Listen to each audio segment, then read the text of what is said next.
February 23, 1836. A small mission in San Antonio, Texas.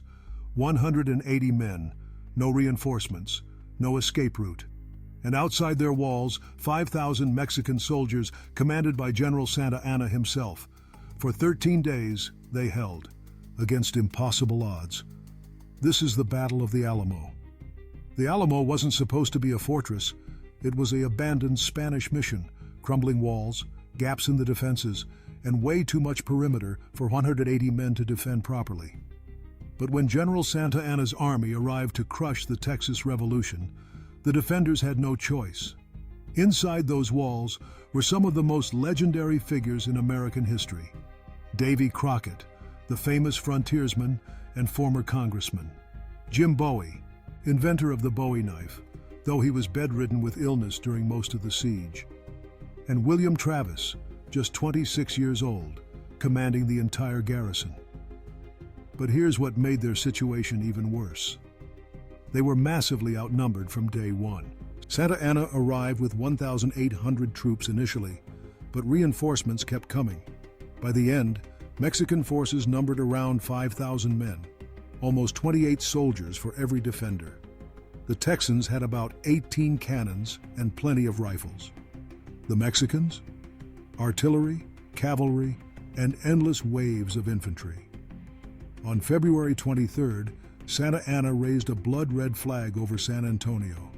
The message was clear: no quarter, no mercy. Surrender or die. William Travis responded by firing a cannon. For the next 12 days, Mexican artillery pounded the walls. Cannonballs smashed into the mission's ancient stone. Gaps opened in the defenses. The Texans worked through the nights, frantically reinforcing weak points with dirt, timber, and anything they could find. But the defenders had one major advantage. Mexican infantry tactics of the era were brutal but predictable. Tight formations, frontal assaults. The Texans, armed with Kentucky long rifles, could pick off attackers from 200 yards away. Mexican muskets were only accurate to about 70 yards. Every day, Mexican soldiers probed the defenses. Every day, they were driven back by rifle fire and grape shot from the cannons. Casualties mounted on both sides, but the Texans were running out of time. They were low on ammunition, low on food, low on sleep, and reinforcements weren't coming. On March 3rd, 32 men from Gonzales slipped through Mexican lines and joined the garrison. They were the only reinforcements that ever arrived. The total defender count rose to around 180 to 250 men, depending on historical sources. It wasn't enough. Santa Anna grew impatient. Siege warfare was slow, and he wanted to crush the rebellion quickly to send a message to all of Texas. He ordered a final assault for March 6th, before dawn. At 5:30 a.m., Mexican bugles sounded. 4 columns of soldiers, nearly 800 men in the assault waves, charged the walls from all directions. The Texans fired everything they had: rifles, cannons loaded with grape shot and scrap metal, nails, anything that could kill. The first wave was massacred, bodies piled up at the base of the walls. The second wave hesitated, then retreated under the devastating fire. But Santa Anna kept sending them forward. The third wave brought ladders.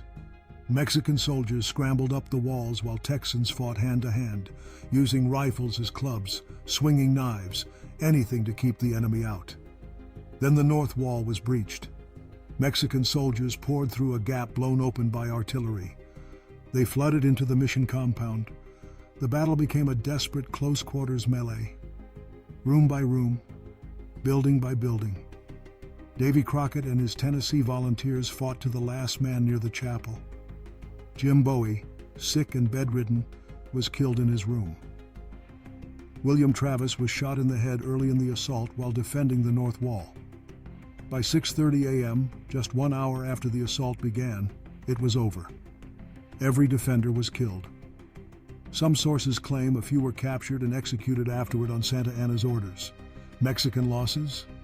Estimates range from 400 to 600 dead and wounded, roughly a quarter of the assault force. 180 men had held off 5,000 for 13 days. And in that final hour, they inflicted devastating casualties on one of the most powerful armies in North America. The Alamo fell, but the story didn't end there. 6 weeks later, Sam Houston led the Texan army at the Battle of San Jacinto. As they charged Santa Anna's forces, they screamed one battle cry that echoed across the field: "Remember the Alamo!" In 18 minutes, Houston's 900 men destroyed Santa Anna's 1,500-man army. Texas won its independence, and the 13-day siege at the Alamo became one of history's most legendary last stands.